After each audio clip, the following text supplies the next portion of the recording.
This 1983 movie was conceived after the writer was playing tennis with two wealthy, competitive brothers. He thought this would make a great movie. We'll talk about that story and a lot more on this classic film next.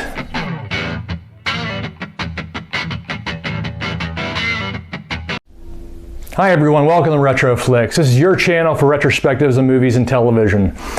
Today we have a movie from 1983, a comedy that is one of my favorites, and it was a movie that came out when and I've talked about this in the past, that perfect storm of the early 80s when you started to have that have cable and cable television, and more specifically the premium channels like HBO and Cinemax and movie channels coming into people's homes.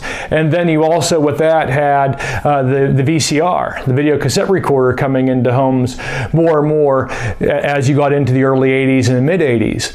And this movie came when you had that storm, the divergence of those two. And so for me, when I got HBO, probably, we got cable and HBO at the same time, and I'm going to say it was probably 83, 84, and then got a VCR shortly after that, so probably 84, maybe into 85, but I think we had them both probably in 84, which that timeline would work with this movie here. But it was one of the first ones. Like I would get HBO, and then we got VCR. Then I would videotape all these movies off HBO, and had this category of the movies that I would have by the television that I would record. And this movie was one of the first. When I saw it, I just loved it, and I videotaped and watched it over and over and over again. So for me, it takes me back to that time.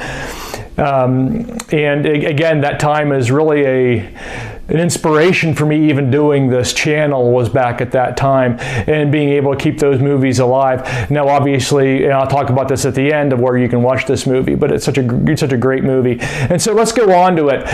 This movie is 1983 comedy Trading Places. And Trading Places basically tells the story of two brothers. They were wealthy commodities brokers, and they come into contact with a poor street hustler. Now they have he's kind of like a he's kind of the person that works for them, and he's younger. And so they're teaching him the ropes, but he's a lot like him. He's really he has like the Ivy League education, got into brokerage, kind of affluent lifestyle, the snobbiness, all that sort of thing that this guy has. And then the two brothers run into this poor street hustler on the street. And so with their competitive juices that they have, they decide to have a bet. They have a bet between nature and nurture. All right. In other words, are things born into us? Is it in the blood, or is it environmental? Are things that we are learned? Are we the way we are because of where we grew up, our environment that was around us? And so they end up placing this bet for $1, mind you, to see if who was right in this battle. And so they end up saying, okay, we're going to trade places. The movie, they're going to trade places with these. We're going to get that street hustler, and we're going to turn him into the young commodities broker, and we're going to take the young commodities broker and turn him into a street hustler, and see if we can prove which one is right. Is it in the blood, or is it environmental? And so they end up doing this. And so then it goes on from there. Again, I don't want to get too much into it, so you see the movie, not to ruin it, but that's pretty much the synopsis of the movie. Now, writer Timothy Harris conceived of this idea after he was playing tennis with two rivaling competitive brothers. Now, in his take, they were frugal, but he would play tennis with them, and he did this multiple times playing with them. He said he would just come home and be exhausted.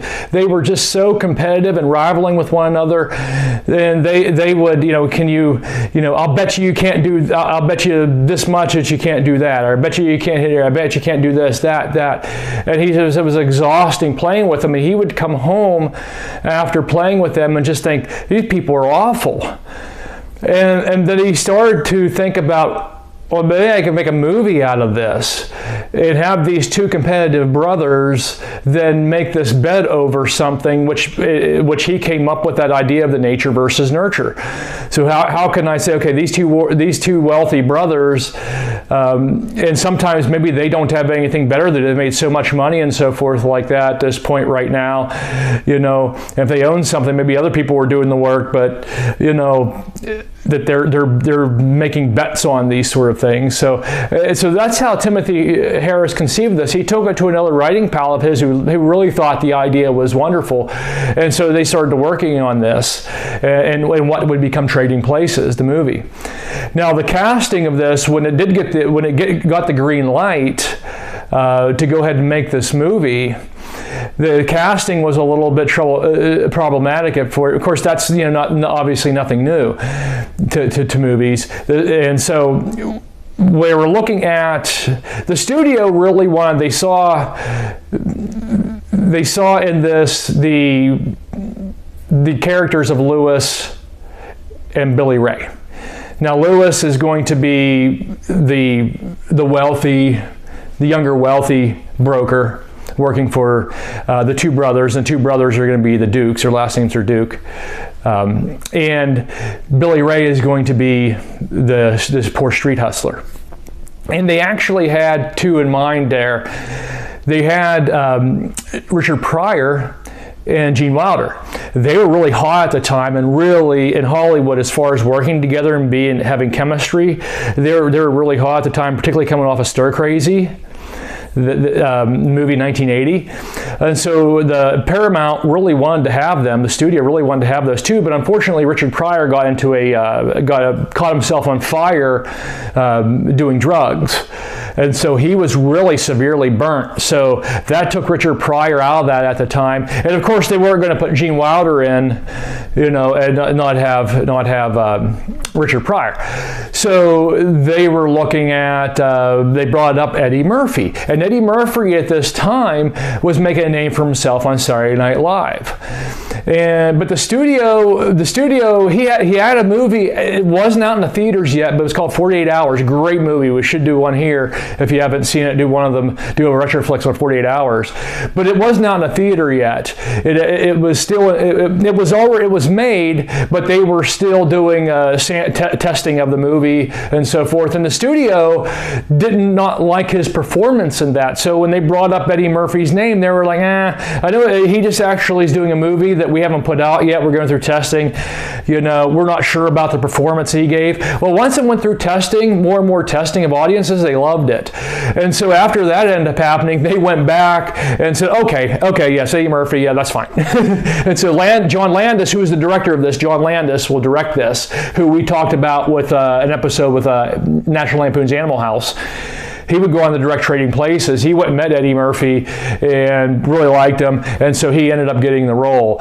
And Eddie Murphy, I've seen different anywhere from like $300,000 to $1 million for this movie, and this is 1983. I've seen, so you know, take it for, you know, somewhere in there, whatever, you know, I've seen different figures. And so what are they going to do? Gene Wilder's not going to be in this now. Richard Pryor isn't. They picked Eddie Murphy. And so John Landis obviously likes to get people that he didn't know. And he was like, hey, what about Dan Aykroyd? I worked with him in Blues Brothers. But the studio wasn't really high on Aykroyd. You know, they looked at him as somebody that only works good with somebody else, like as a duo, which I don't really understand, because this movie, yes, he's going to work. He's kind of working by himself in a way for this movie, but then for a lot of the movie, he is working with Murphy. It's him and Murphy.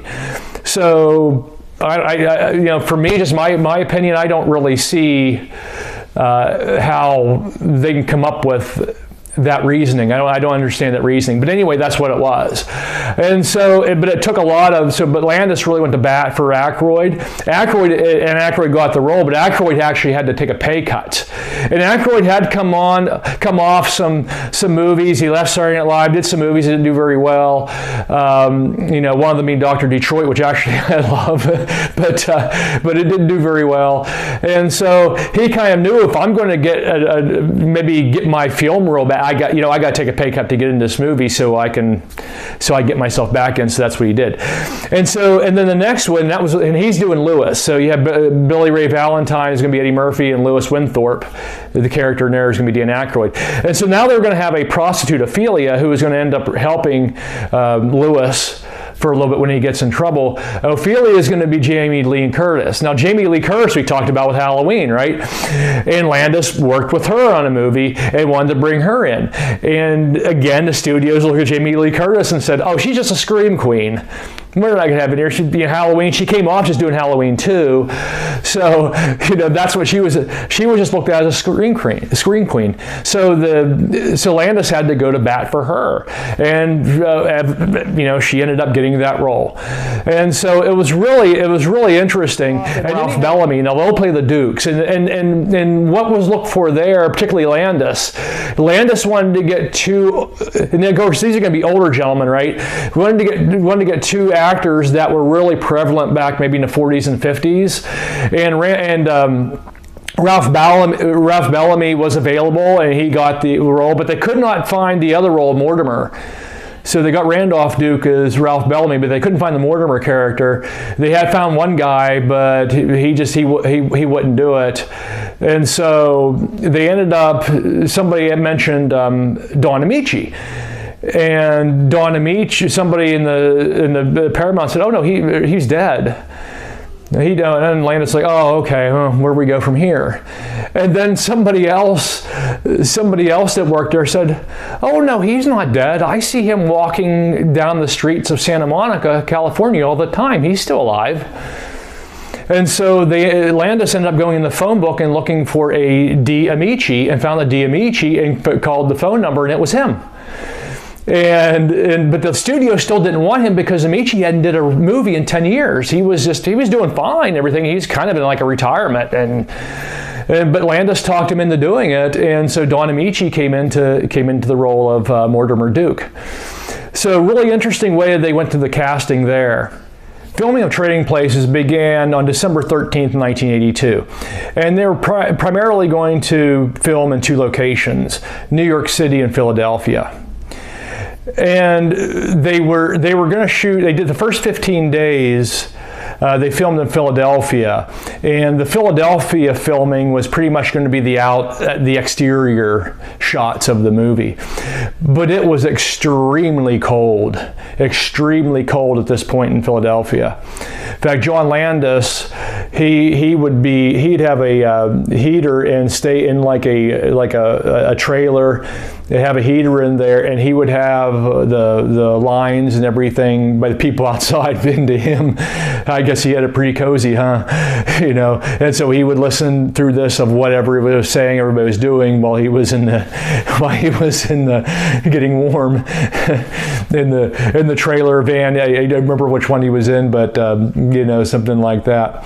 But then the interior shots of the movie would then be in New York City. And so that's pretty much the rest of it for the most part. After those 15 days, or for the most part, everything went to New York City at that time, and they did the exterior scenes of it. The principal photography, or the filming of the movie, ended in March 1st of 1983. In between that, then they went to script, and there were some things that they wanted to redo. And one of the things they wanted to redo, and Eddie Murphy was big on this, was some of the language in there he didn't think was somebody that was on the streets, African-American person would say at that time. So he wanted to actually put some lingo in there that was more cultural with African Americans. One of the things, for example, was there was a line in that movie there was a line in that movie that Murphy would end up then putting in, and when he said, when they're at the party and he saw somebody's cigarettes on the rug. He was like, who put their coals out on the rug? You know, and well, coals were a brand of cigarettes at the time that were targeted towards African Americans, which I did not know that. My mom actually smoked coals back at that time. I remember that vividly. My mom was a big smoker, and she would buy coals because they were cheap. But evidently that was a brand of cigarettes that was at the time that was targeted towards the African American community. And so Eddie Murphy wanted to add lingo like that into it, and so that's just one example of how he did that. But again, it ended in March of 1983. The box office was released. It was released in June 8th of 1983, and it did phenomenal. A lot better than the studio thought. The studio really didn't have a lot of expectations for this movie, but it ended up being the 4th highest grossing film of 1983, only behind Flashdance, Terms of Endearment, and Return of the Jedi. 1983 was a magical year, and 84 would be next too, but 83 was a magical year for movies, and what company those 3 movies are. You know, to be around. And Trading Places was 4th behind those.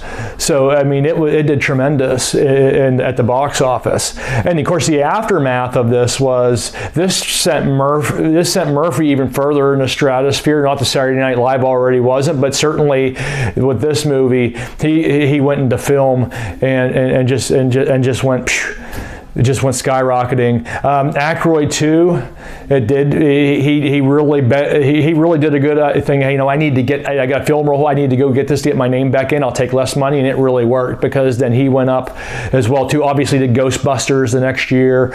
So, you know, he really then got his career really back on track for sure, and that might be an understatement.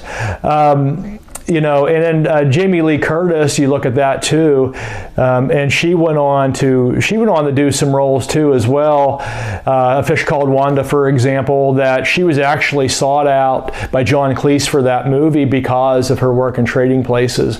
And Fish Called Wanda was a pretty high-grossing movie, just a few years after that.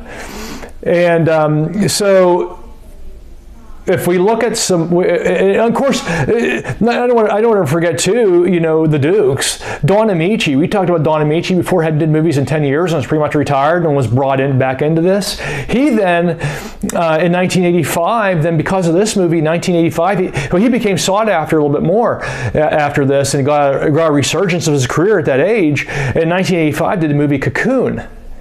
And that movie, Cocoon, he won his first and only Academy Award. So isn't that spectacular? Here's a guy walking Santa Monica, probably thought, you know, at my age right now, I'm retired, I'm out, and I haven't did a film in 10 years, and he was then called, they found him and called him to be in this movie, and then that led to him at his age, you know, 2 years later to get his first and only Academy Award in a movie, which wouldn't have happened, I'll guarantee you, wouldn't have happened if it wasn't for Trading Places.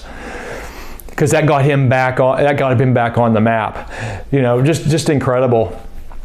Trading Places also we talked about at the beginning of the movie how this was with cable television and VCRs at that time, you know, and Trading Places was all over the place on cable and in VCR. In fact, it had it got a huge market in a video cassette recorder industry, the VHS tape industry at the time, not only with rentals but buying the movies, because at the time, and I bought a few of them too, at the time you could just buy a videotape of the movie, and they ran somewhere around $40 or so at the time, which was a lot of money back in the early 80s, but it brought in millions of dollars through rentals and then people buying the videotape, with VCRs at that time coming more and more into people's homes. And then of course cable television, again, that's where I first saw, was HBO.